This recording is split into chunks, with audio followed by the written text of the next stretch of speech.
Most of us, we think of the Gospel of Luke as a foundational religious text, and it is. But what if we looked at it through a totally different lens? What if we treated it like a masterful piece of literature, a story that was carefully, and I mean carefully, built with a very specific mission in mind?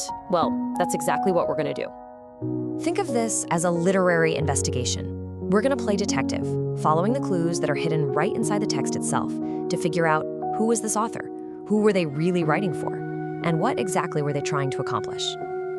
So where do we start? Well, our first clue is hiding in plain sight, right at the very beginning of the book. The author doesn't really play coy with their intentions. They just lay them all out in this really clear, direct opening that basically acts as a mission statement for the whole thing. I mean, right out of the gate, the author tells this person, Theophilus, that they've done their homework. They've dug into eyewitness reports. They've checked other stories. This isn't just going to be another version of the story. It's being presented as the definitive one, a more orderly, a more complete telling of what went down. So what does this mission actually boil down to? 3 big things. First, accuracy. The author is promising a trustworthy account. Second, order. Now this is really interesting because orderly here doesn't necessarily mean a perfect minute-by-minute timeline. It's more about being thorough, a complete account, not just bits and pieces. And finally, number 3, foundation. The whole point of all this work was to give readers a solid, certain basis for what they believed. Okay, so let's move on to our next clue, because this is where it starts to get even more interesting. If the author had this big mission, who was it for? Who were they trying to reach?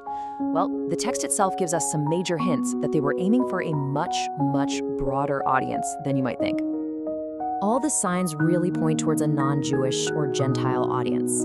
For starters, the book is addressed to Theophilus, which just means lover of God, a name that could apply to pretty much anyone. And compared to, say, the Gospel of Matthew, there's way less emphasis on fulfilling Old Testament prophecies. But the biggest giveaway, the real smoking gun, has to be the genealogy of Jesus. It all comes down to a single choice the author makes. And this just lays it out perfectly. See, Matthew, who was writing for a Jewish audience, he traces Jesus's family tree back to Abraham, right? The father of the Jewish nation. But Luke goes all the way back to Adam, the father of all humanity. The message here is crystal clear. This story isn't just for one group of people, it's for everyone. All right, on to clue number 3, and this one is all about the author's incredible skill as a writer. I mean, their command of the Greek language wasn't just good, it was crazy versatile. They used all these different styles to create specific effects, kind of like how a movie director uses different camera angles or lighting to make you feel a certain way. And hey, don't just take my word for it. This is not a new idea.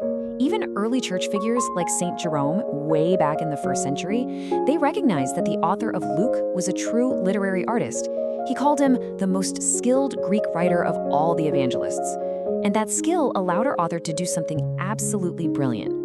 Now, to really get this, we need to know one key term: Septuagintism. It sounds complicated, but it's not. It just refers to the influence of the Septuagint. That's the ancient Greek translation of the Hebrew Bible. Think of it like a stylistic choice. The author of Luke could deliberately write in this formal, biblical-sounding Greek to make his new story feel ancient and authoritative, almost like it was a lost chapter from the Old Testament. So the takeaway here is that this author was a stylistic chameleon, a total shapeshifter. They could switch between at least 3 different styles of Greek. You've got the prologue written in this elegant literary Greek, then you have the birth stories, which have that Old Testament flavor we just talked about, and then for the rest of it, it's written in the common, everyday Greek of the time. This kind of flexibility, it just screams that this person was highly, highly educated. Okay, and that brings us to our 4th and final clue, and this one is a classic. It's about a long-running debate over the author's profession. For centuries, a really popular theory suggested that all this sophisticated language pointed to one very specific career. So, here it is, the big question. Was the author of Luke a doctor?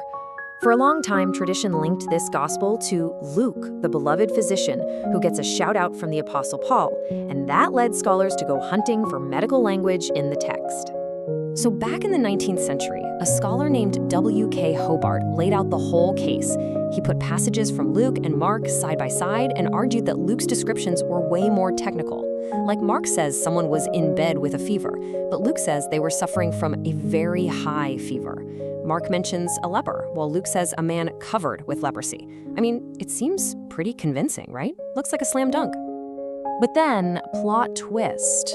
In the early 20th century, another scholar, a guy named H.J. Cadbury, decided to take a much closer look. And he made this huge discovery. This so-called medical language, well, it wasn't unique to doctors at all. Turns out you could find the same kind of precise vocabulary in the writings of all sorts of educated, non-medical Greek authors from that time. So here's the bottom line. The author's vocabulary doesn't prove they were a doctor. What it does prove, beyond a shadow of a doubt, is that they were extremely well educated. That precise language wasn't a sign of a medical degree. It was the sign of a very sharp, cultivated mind. So after all this detective work, after looking at the mission, the audience, the writing style, the whole medical mystery, what's the final verdict? What is this author's true identity? Well, the honest truth is, we can't be certain about their profession. Whether they were a physician, a historian, or something else entirely, the text just doesn't give us that final, definitive answer. But that's actually not the most important thing we've uncovered here. Because the one identity that is absolutely beyond all doubt is the author's identity as a brilliant literary artist, a master storyteller, someone who took all these sources and skillfully crafted a universal story using sophisticated literary techniques to create one of the most influential books in the history of the world. And that really leaves us with one final thought, doesn't it?